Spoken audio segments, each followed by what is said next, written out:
Patatas Origin TV.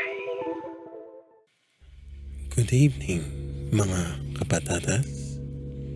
Welcome to another horror stories for the month of October. Get your pillows ready and your blankets to cover up. We are in for a long haul. Our story is titled Baguio Experience. The Way She Looked at Me by Wayseeker 89. A lot of my friends keep on telling me I am really up to some thrills and chills. I gotta go to Baguio. I'm not really 100% believer, but I'm kind of a bit interested of experiencing one at least. This story happened a month ago. I had completely forgotten what my friends told me about the thrills and chills in Baguio. It was a spontaneous getaway. I like traveling, sometimes by myself, and with someone I'm close, with a boy or a girl. For this unplanned visit to Baguio, I was alone. I turned my phone off, no social media, but I'm using a basic Samsung phone in case of emergencies. I just really wanted to get away from stress, politics, or technology, should I say. It was all about being close to nature. So I rented a place somewhere in Bocaucan Road, and the place is completely old, which I'm really fond of. And it has this big, black, old gate. When you enter the vicinity of the transient place, there's this big parking area, and the house is just beside the main road. I got myself a one big room, and from the window, the view was just stunning. From the backyard, there's a lot of pine trees. All the caretakers are friendly. They're all accommodating. By the way, I arrived in Baguio around 9 a.m. Took off from Manila, I think 3 in the morning. After getting my stuff packed in my room, I took a nap and went out around 2 p.m.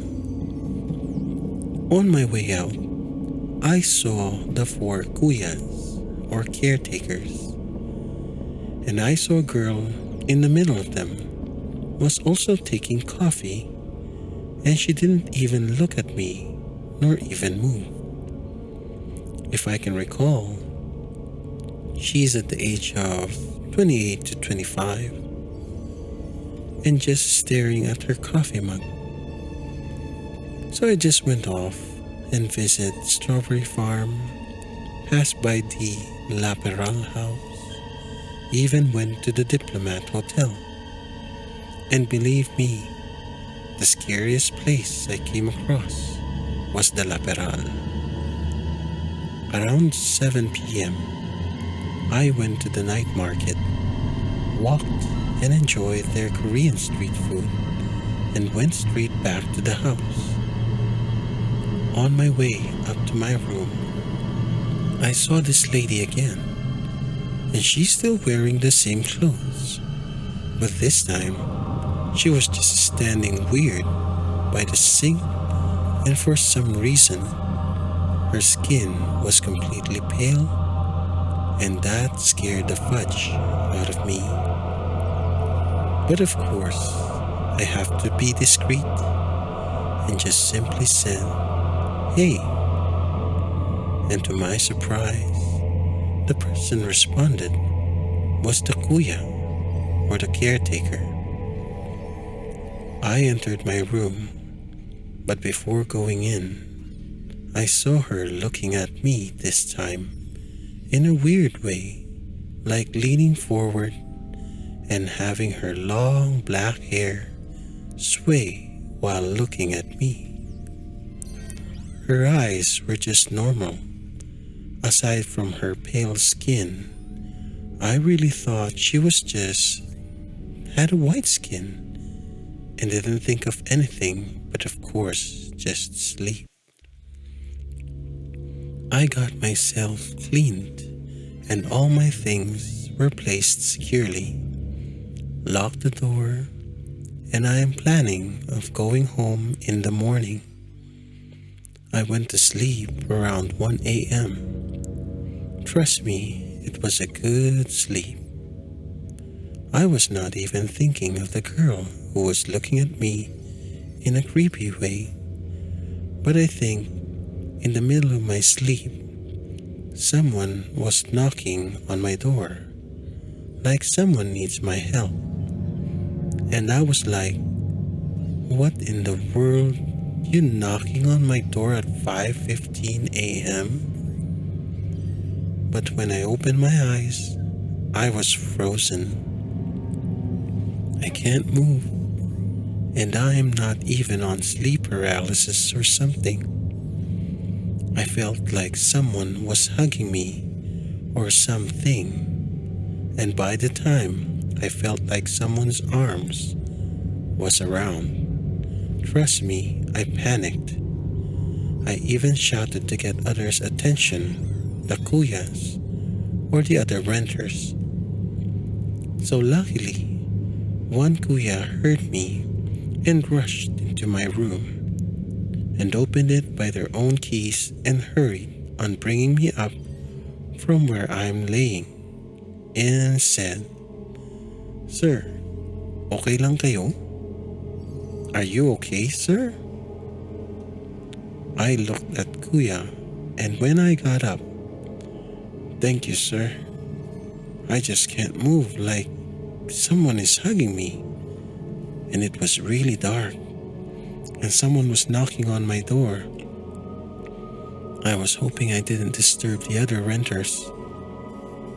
I was flabbergasted when he told me, "Okay lang po yun, sir. Ikaw lang po ang renter namin today." "It's okay, sir. You're the only person who's renting the place right now." Since it was almost 6 a.m., I thanked Kuya and had coffee with them. They also mentioned that kind of stuff happens to them too, and they're kind of used to it already. I didn't bother asking them what's causing it though. In the middle of our conversation, I also mentioned about the girl I saw when I arrived from the house, and even asked them, "Nasaan po si ate?